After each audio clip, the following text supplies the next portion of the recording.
সুপ্রিয় দর্শক মন্ডলী, তো দেখতে পারতেছেন এই জায়গায় গাছগাছালি, ঠিক আছে। তো গরম লাগতেছে খুব, এই কারণে আইলাম এদিকে ঘুরতে, আইলাম বাতাস, প্রচুর বাতাস। তো এই কারণে মূলত হইলে এই জায়গায় আসে একটু ঠান্ডা। আজকে কাজে যাই নাই, মনে করলেন এই জায়গায় একটু বসমো, একটু রেস্ট করুম, 2টার সময় যাবো দোকানে, ঠিক আছে।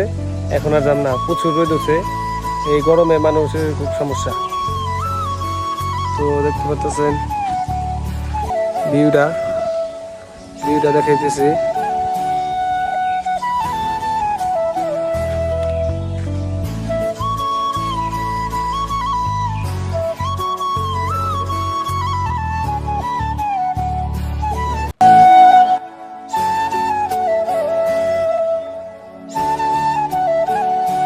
ভিডিওটি ভালো লাগলে সবাই শেয়ার করে দিন, আর আমার পেজটি সবাই ফলো করেন।